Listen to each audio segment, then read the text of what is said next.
আর বেশি ইতিবৃত্তান্ত আমি বলতে চাই না, আমি বিজ্ঞ নই, আমি অজ্ঞ। এর মধ্যেই মনে রাখতে হবে, আমরা 1 বছর অপেক্ষা করে থাকি মা কখন আসবেন। আর মা মানে সাথে আগে গণপতি আসে। গণপতির পুজো দিয়ে কিন্তু শুরু হয় অন্যান্য পুজোগুলো।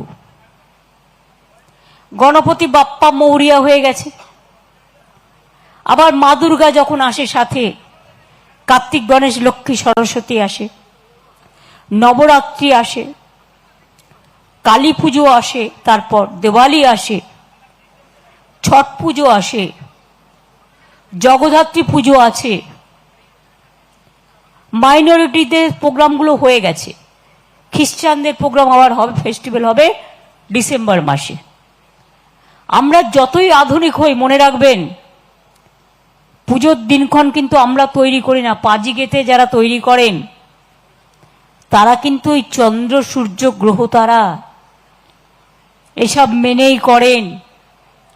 ঈদের সময় দেখবেন সরু একটা চাঁদ ওঠে, জাস্ট একটা সুতোর মতো, ওই চাঁদ দেখে ঈদের দিন ঘোষণা হয়। আমাদের এখানেও দেখবেন মহালয়া, অমাবস্যা কেটে যায় পিতৃপক্ষ, চলে আসে দেবীপক্ষ। কালী পুজো হয় আবার অমাবস্যায়, লক্ষ্মী পুজো হয় আবার পূর্ণিমায়। সবকিছুর মধ্যেই প্রকৃতি জড়িয়ে থাকে, আকাশ জড়িয়ে থাকে, আকাশ বাতাস, পাহাড় সমুদ্র, সবুজ জল, সবকিছু নিয়েই আমাদের সবকিছু। সবাই ভালো থাকুন, সুস্থ থাকুন, সুন্দর থাকুন। আজকে মণ্ডপের উদ্বোধন না হলেও আগামীকাল হবে। আমি সেই জন্য নামটা দিয়েছিলাম উৎসব উৎসারিত। কারণ অনেকে বলবে এটা নিয়ে ন্যারেটিভ শুরু করে দেবে, পিতৃপক্ষে মমতা ব্যানার্জি উদ্বোধন করে দিয়ে এলেন, অত বোকা মমতা ব্যানার্জি নয়, এইটুকু অন্তত বোঝে, ধর্মকর্ম সম্বন্ধে যথেষ্ট জ্ঞান আছে।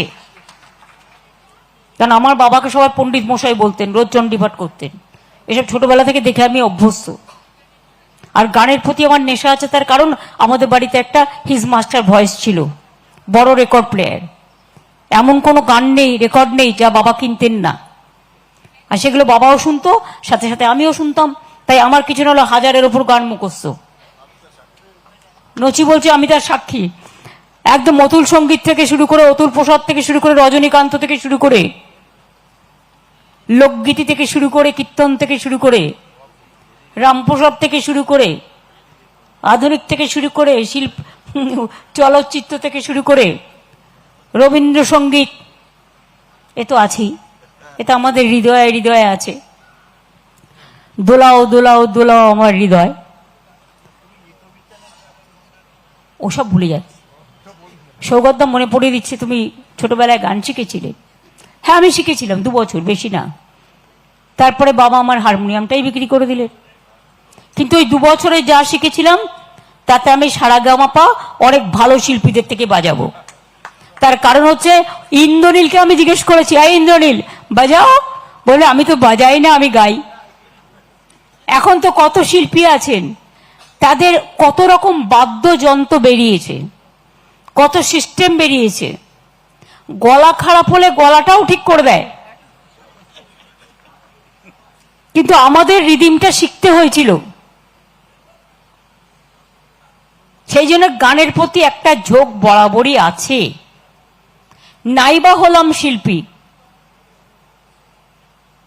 একটু একটু ছোঁয়া তো লাগতে পারে, মানে একটুকু ছোঁয়া লাগে, একদম নয়। না, আমার গানগুলো সবাই গায়, আমার প্রায় 100-র ওপর গান অলরেডি রিলিজ হয়ে গেছে। কালকেও জাগো বাংলার প্রোগ্রামে 10 জন শিল্পী গেয়েছেন, তার মধ্যে নচিকেতাও গেয়েছেন। নচি খুব ভালো গেয়েছেন, অবশ্যই শুনবেন।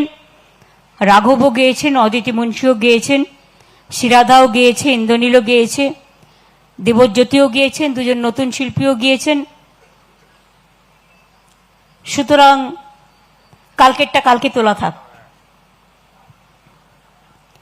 আর এখন গাইব না এই কারণে,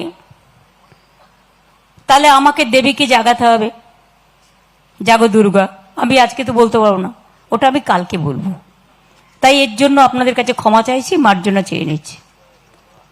সবাই ভালো থাকবেন, সুস্থ থাকবেন, সুন্দর থাকবেন। শ্রীভূমি পুজো নিজের নামেই নিজে অলঙ্কিত, নিজের নামেই নিজস্বিত, নিজের নামেই পল্লবিত, নিজ নামেই সুরভিত, নিজ নামেই সুশোভিত, নিজ মতেই নিজস্বতায় কাঙ্ক্ষিত, নিজস্বতায় সুশোভিত, বিকশিত, সঞ্জীবিত। কিছু আর বাকি রাখলাম না, অনেকগুলো হুয়া দিয়ে দিয়েছি মোটামুটি। সুতরাং আপনাদের মাধ্যমে জেলার পুজোগুলোও কিন্তু আজকাল দারুণ করে। আমি পুরো বসে বসে টিভিগুলো দেখি, ব্লকের পুজোগুলো খুব ভালো করে, ভীষণ ভালো করে। তাদেরগুলো আমি দেখি, লক্ষ্য রাখি। অনেক সময় তারা কলকাতাকে কম্পিটিশন করে। এবং আমরাও পুজোতে প্রায় 48 থেকে 50,000 ক্লাবকে অনুদান দিয়েছি। এটা আমি অনুদান মনে করি না, এটা উৎসাহ দান। অনেকে বলেন এতে আর কি হবে, আমরা তোমার তো কিছু হবে না, তোমার তো 50 লাখ বাজেট। কিন্তু অনেক ক্লাব আছে যাদের কাছে 85,000 টাকার দাম অনেক বেশি, আর বিলটা যখন বিদ্যুতের আসে আরো 75,000 টাকা, সেটা কমে 15,000 হয়ে যায়, কারণ 75% বিদ্যুৎও ফ্রি দেওয়া হয়। ফায়ার ব্রিগেডও টাকা নেয় না, অ্যাডভার্টাইজমেন্টেও টাকা লাগে না, কেএমসিকেও টাকা নিতে হয় না, কর্পোরেশনকেও টাকা নিতে হয় না।